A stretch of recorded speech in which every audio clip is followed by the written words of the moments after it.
Pag-usapan naman natin. Joel Villanueva, mga kababayan, nag-damage control. Ayan, nakakuha ng Best Actor Award. Akala ko, sabi niyang ganun, may ebidensya ako.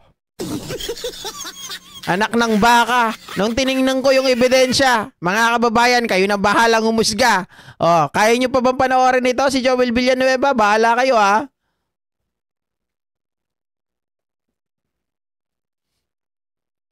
Ano to eh? Anibersaryo ng JIL. Pero mga kababayan, anibersaryo ng JIL, ibang ginawa ni Joel. Nag-damage control. Na mga sindikato sa mga pinaggagawa natin. No one can duel with the truth. Wow. In John chapter 8 verse 32, ang sabi doon, the truth shall set us all free. Wow! Parang naalala ko yung naalala nyo yung palabas na Infinito, mga kababayan. Ganyan yun eh. Habang merong sinasaksak. Diba yung sa araw, tapos sinasaksak dito, tinatanggal, tapos pinuputol yung ulo, tapos nilalaglag doon sa mataas na altar nila. Mga kababayan, parang ganun yun eh. Teka nga lang. Ha? Ay, Apokalipto pala, sorry. Apokalipto pala. Buti na lang sumisigaw yung asawa ko. Apokalipto. Di ba? Mga kababayan, sabi Arda yan, nag-mute muna namin. Naalala nyo yon yung Apokalipto? Di ba? Yung habang inaalay sila, ganun yung nun eh. Sumisigaw-sigaw. Oo. Hindi po ba ito set up, mga magulang at kapatid? Teka. Ulitin ko lang yung part na yun. Sa mga kinaaway at nilabanan natin. Teka, ayaw mag-umpisa ulit. Wait lang. Naalala ko kasi yun eh.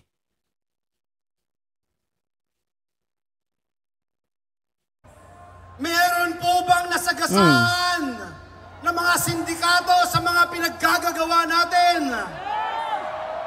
No one can duel with the truth.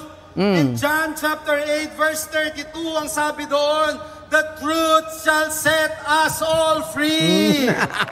Parang yung naalala ko sa Apokalipto. Boo!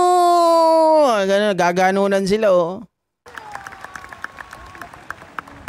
Hindi po ba ito set up, mga magulang at kapatid? Sa mga kinaaway at nilabanan natin sa mga nakaraang panahon, lalo na sa sindikato ng flood control, meron kayang nagagalit at pilit ginugulo ang storya, ang totoong pangyayari para siguruhin na iset up si Joel Villanueva? Sinet up daw? Bakit ka naman set up, Joel Villanueva? Sino ka ba? Mga kababayan, marami pa. Kita nyo mamaya hindi na masyadong pumapalakpak yung mga tao sa kanya. Yung iba, pumapalakpak, may nabobola pa rin. Pero, Diyos ko mga kababayan, itong si Joel Villanueva, ang daming mga palusot. Meron po bang umaaray na sindikato na gustong guluhin at sabihin na wag ilapit sa atin ang issue na ito? Dalhin natin kay Joel Villanueva. I-set up natin siya. Wow! Grabe mag-imagine. Mga kababayan, ibang klase mag-imagine itong si Joel Villanueva. Ha? Ano lang yun, mga kababayan talagang imagination niya lang yun. Wala po talaga siyang ebidensya. It's just an imagination. Ikaw ang unang bumanat. Ikaw ang unang nag-expose ng kalokohan. Tapos ngayon... Oh, hindi, mali yun. Hindi siya ang nag-expose. Bumanat, mga kababayan, ang sinasabi niya lang ay merong mga flood control anomalies, yung sinasabi niya, pero wala siyang pinangalanan. Wala po talaga siyang in-expose. Hanggang doon lang siya. 'Di ba? Hanggang sabi-sabi lang. Pero ang nag-expose talaga nito, si Lacson, biruin mo, inantay pa na si Lacson ay maging senador ulit para mapangalanan itong mga sila Alcantara, itong sila Bryce Hernandez, itong sila Yusek Bernardo, pero si Villanueva, bumabanat siya na bigyan nyo naman ng atensyon itong flood control, ganun-ganun siya. Pero hanggang ganun lang.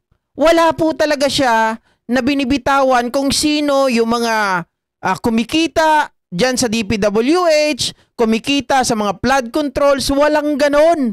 Villanueva, wag kang credit grabber ang putik. Ikaw ang tinuturo na ikaw na daw ang mastermind. Absurd. Wala naman sinabing ikaw ang mastermind. Ang sinabi lang doon, mga kababayan, ay tumatanggap ka rin ng SOP. Aliwaliwanag nung sinabi, mga ka-GPnatics ni Henry Alcantara, na ikaw din ay tumanggap ng 100, magkano ba yun? Million?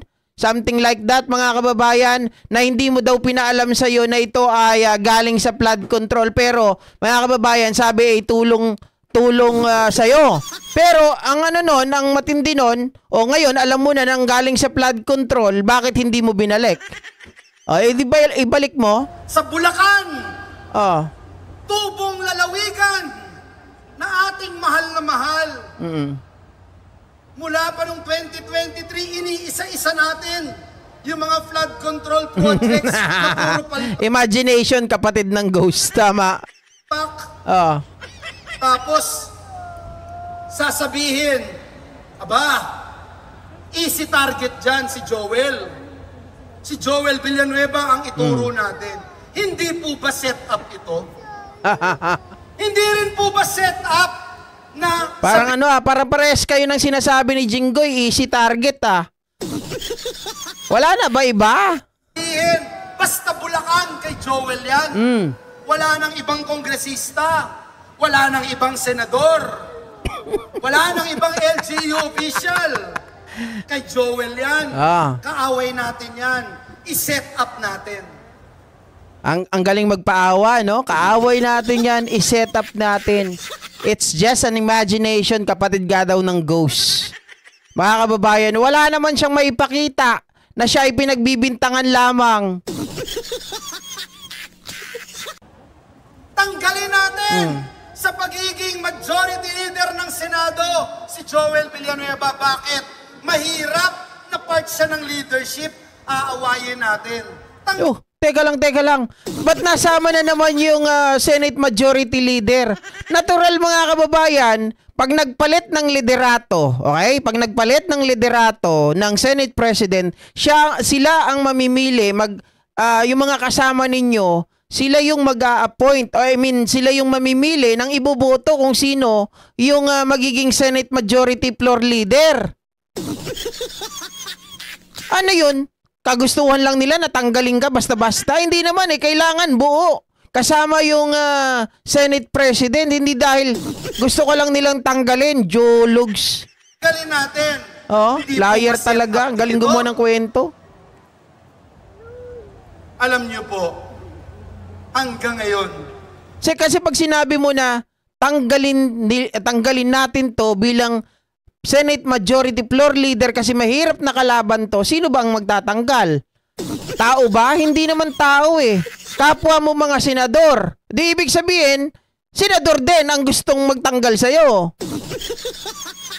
Galing mag-embento, di ba, Mama Rayan?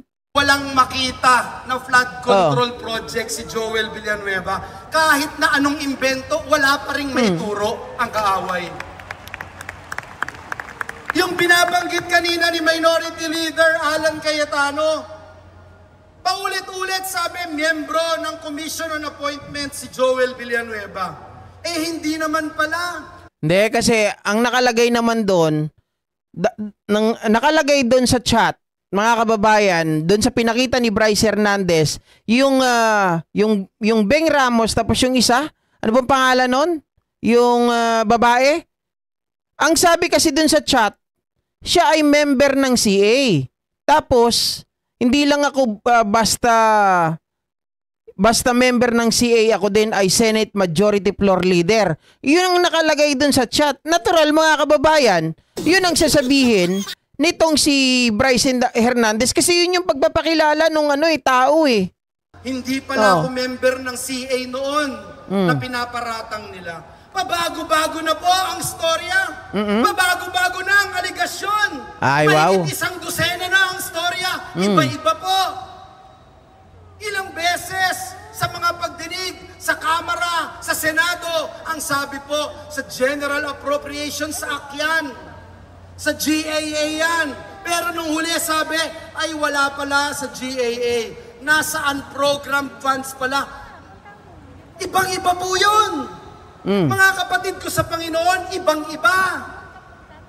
Ang unprogrammed, hindi po dumadaan sa scrutiny ng Kamara. Tama ka doon ha. Tama ka doon. Hindi dumadaan sa scrutiny ng Kamara. Hindi rin dumadaan sa scrutiny ng Senado ang unprogram. Pero may sasabihin siya dito na mali. Scrutiny ng Senado, iba po yun. Ibang item po yun. Aba, nagulat po ang lahat. Nasa unprogram pala. Eh, ang unprogram, Malacanang ang nagdi-decide niyan. Tinuturo niya ang Malacanang. Sinasabi niya, ang unprogram, Malacanang ang may gawa. Mga kababayan, ang unprogram, ganito po yan ha. Yung unprogram, halimbawa po, kapag meron tayong mga sobrang pera, okay? Sobrang pera, sobrang budget, dyan po nilalagay sa program. Biglang hinuhugot. Ang ginagawa kasi dito, yung unprogram na yan, ay ginagawang pork barrel ng mga senador, mambabatas, kongresista. Bakit, mga kababayan? Halimbawa, naglagay sila ng 300 billion o 200 billion. Mga kababayan, mga ka-GPnatics, tapos lumalabas doon na parang ito ay pork barrel nila. 'Di ba? Pero wag mong pagbibintangan yung gobyerno kasi nagkakaroon ng pondo yang unprogram appropriation na yan kapag may sobrang pera ang gobyerno. Pero pagka wala, hindi mo yan mapapakinabangan. Kaya nga nagtataka ako bakit dyan sinasaksak dahil siya nagsabi, hindi ito dumadaan, mga kababayan, sa scrutiny. Hindi dumadaan sa mga debate. Okay? Isasaksak lang nila ng isasaksak doon sa program kapag halimbawa may mga pera sa ibang mga ahensya, departamento ng gobyerno, ilalagay doon. Kaya biglang nagtataka tayo, biglang lumaki yung mga unprogram na galing po, mga kababayan, sa DPWH.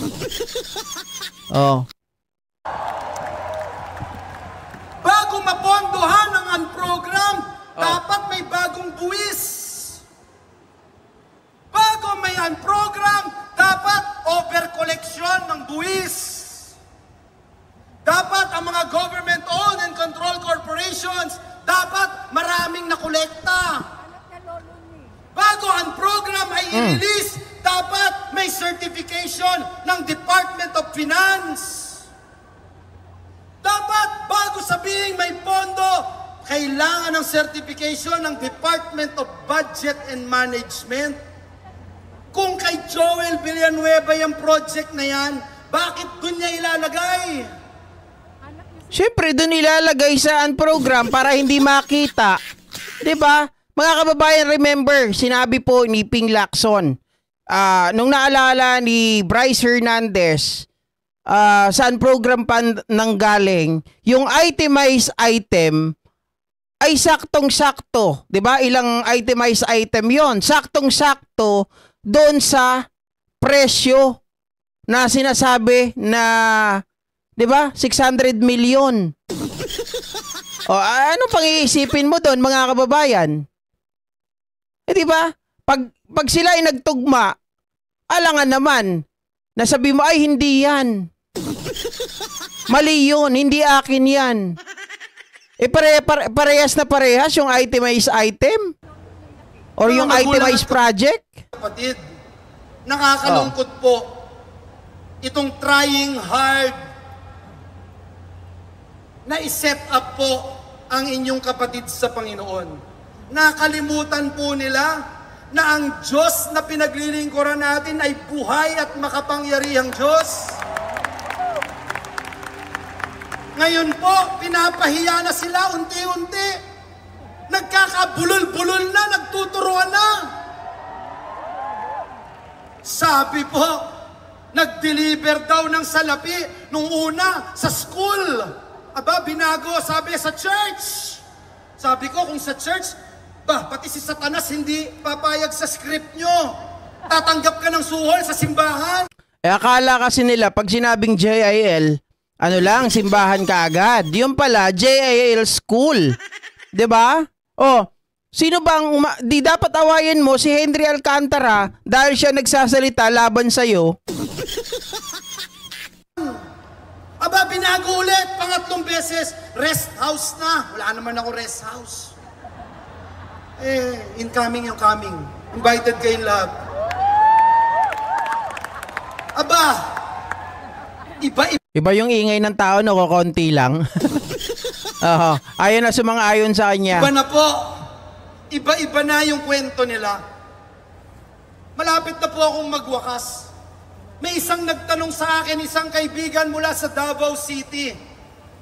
At sabi niya sa akin, Senator Villanueva, kung alam mo na 3 years after, gaganituhin ka, kukutsain ka, kamumuhian ka, ipapahiya ka, mula ulo hanggang paa. Pakikialaman ng iyong pamilya, ang iyong mahal sa buhay, ang iyong asawa, ang iyong anak, ang pinakamamahal mong JIL Church. Gaganituhin ka. Gagawin mo pa rin ba ang ginawa mo 3 years ago? Alam niyo mga kababayan, ito lang masasabi ko dyan. Kayo mga member ng JIL, mag-isip-isip na kayo. Yung nagsasalita na to, mabuti sana kung malinis. Bakit? Hindi siya malinis. Remember 2016, mga kababayan, nang naglabas po ng kautusan ang ombudsman, itong si Conchita Carpio Morales, na kung saan po mga kababayan ay sinasabi na dismissal or i-dismiss itong si Joel Villanueva bilang senador. Mga kababayan, yun ang findings ni Conchita Carpio Morales. Subalit, sabi ng mga senador, hindi pwede dahil wala kang dismissal power. Walang dismissal power daw ang ombudsman. Pero ang totoo, merong dismissal power ang ombudsman. Mga kababayan, ang ayaw lang talaga ng mga kapwa senador na itong si Joel Villanueva ay alisin nila. Pero inyo kung halimbawa wala talagang dismissal power, kunwari lang, pero alam natin meron ang ombudsman, pwede namang idaan sa ethics committee itong pagpapatalsik kay Joel Villanueva, pero wala po nag-conduct ng motu proprio para po ito ay kasuhan sa ethics committee. 'Di ba? Nakita natin na mismong yung sinasabi nila na institusyon na kanilang pinangangalagaan, yun din mismo ang nagbibigay ng proteksyon sa mga tao na binigyan na po ng kautusan to dismiss this person as a senator dahil kitang-kita na ito ay mayroong korupsyon. Ang sinasabi ni Joel Villanueva, pinurge daw yung kanyang signatory. Diyos, lagi namang ganyan Ang matindi pa, binigyan pa ito ng function, mga kababayan, na siya ang mag-distribute ng PDAP pa ata yun. Diyos ko. Senador, wala nang matino, di ba? Ngayon natin nakikita na dapat talaga mademolish na yan o ma-abolish. Agad-agad po sinabi ko, tama, may kwento sa nakaraan kaya wag magmalinis, di ba?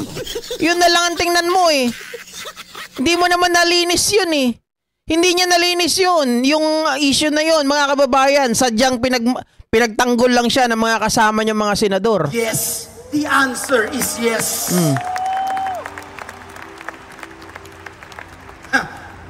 Ang mga JIL, Alam nila kung ano yung calling nila. Tayong mga JIL, alam natin kung paano natin pinapahalagaan ang pagtawag at pagpili ng Diyos sa atin. Hindi tayo pwedeng matinag. Hindi tayo pwedeng masindak ng kaaway kapag cause of God's kingdom na ang nakapalit. Our purpose is to transform this nation. Tanong po, tunay bang magbabago, matatransform ang bansang Pilipinas kung nakaupo lang po tayo? Kung binabato lang tayo ng papel, pinipitik-pitik lang tayo, matatransform ba ang Pilipinas? And the best actress. And the best actress. Joel Liar Villanueva. Baka kailangan may death threat ka rin. Oh. Baka kailangan ipinapahiya ka rin. May mga nagsasabi ng mga ridiculous manufactured stories. Para lang sa ganoon. Wow. Kasuhan nyo. Kasuhan nyo na lang kung talagang yun ay manufactured. Baka naman kasi mga kababayan, sabi nga namin, huwag magsalita ng tapos. Dahil unang-una, may kaso ka pang hindi tapos. Hindi naman nalinis. Mapukaw ang iyong apoy sa iyong puso na tunay na sumunod sa Diyos. Tinggin ang kanyang pagkakatawag sa iyo upang magbago ang minamahal nating bansang Pilipinas. Hindi magbabago. Bakit? Paano magbabago? Kayo mga senador, nagtatakipan. Mga animal.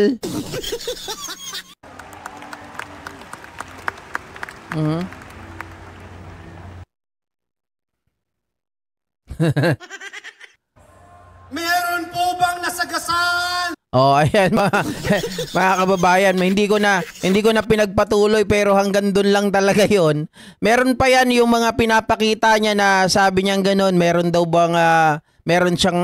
siyang ebidensya, meron daw po siyang nung tiningnan ko yung ipinapakita niyang ebidensya, yung mga ebidensya lang pala ay yung mga kasama niya. Yung mga kapwa niya ng mga senador na binabout siya, na siya daw po yung unang naglabas ng issue ng flood control. Totoo naman yun.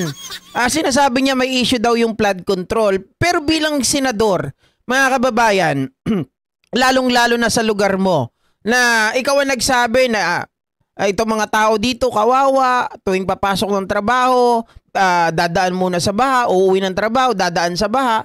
Bilang isang senador, dapat nagkaroon ka na ng due diligence. Due diligence to investigate. Since you have already, mga kababayan, you have already the, tawag dito, nakalimutan ko.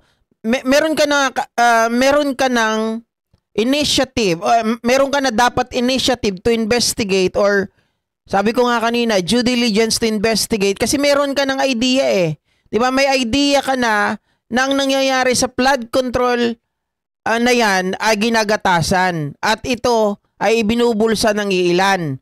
Nasabi mo, merong mga tao sa DPWH na nakikinabang. So dapat mga kababayan, dapat naging bida ka pa rito kung talagang ikaw, di ba? Bakit inantay pa na si Ping Lacson ang magsalita? Inantay pa na si Ping Lacson ang magbigay ng pangalan kay Bryce Hernandez? Bakit si Ping Lacson pa ang inantay magpangalan kay Henry Alcantara na paborito mo, di ba? Hindi raw niya kilala nung una, mga kababayan, pero magka-chat sila. At pinapapalo up yung multi-purpose building. Yun ang hindi magkakilala, di ba? Mga kababayan, bakit si Lacson pa nag-expose na yon? Bakit si Lacson din ang nag-expose ng tinatawag natin na BGC Boys? Maging itong si Yusek Bernardo, siya rin ang nagpangalan. Ibig bang sabihin nun, si Lacson ay mas magaling sa'yo? Parehas lang kayong senador. Although si Lacson ay meron talagang tinatawag na background sa pag-iimbestiga. Pero mga kababayan, sinabi mo na noon na merong problema sa flood control. Pero bakit hanggang ganun lang? Yari ka! Diba? Bakit ganun lang? Walang outcome. Kung talagang may malasakit ka sa bayan mo, alam mo talaga kung sino ang ituturo mo. Wala kayong tinuro Diba? Lalo ng panahon ni Duterte. Mga kababayan, anong sabi ni Greco Bellica? Hindi kasi ano lang kami hindi kami pwedeng makialam or hindi namin pwedeng imbestigahan ang mga kongresista. Although pwede di kami mag-imbestiga ng sarili namin at ipapasa sa presidente, pero hanggang doon lang, di kami pwede na magkaso sa kanila. Pero kayong mga senador, di ba? Alam nyo na meron palang gano'n na problema, di dapat inimbestigahan nyo na, may mga pera naman kayo Sabi ni Bert, Boss GP, dapat word of God ang sharing niya dyan, hindi politics. Exactly. Mga kababayan, ginagamit pa kasi, ginagamit nila yung kanilang religious group sa politika. Alam naman natin, dapat pag-politika, separate. Sa simbahan. Pero iba na ngayon. Pinagsasama na ang simbahan at politika.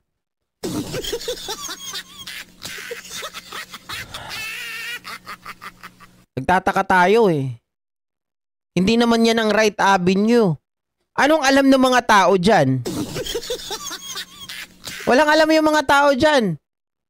Kahit anong sabihin mo dyan, ang tao nakanganga, ang tao mag-iisip. Pero kung sa right avenue mo yan dalin, 'di ba? Sa korte o kaya ipaliwanag mo yan, pabayaan mo yung investigasyon na magpatuloy at hindi ka makialam. Dapat nga mag-inhibit kayo dun for delikadesa.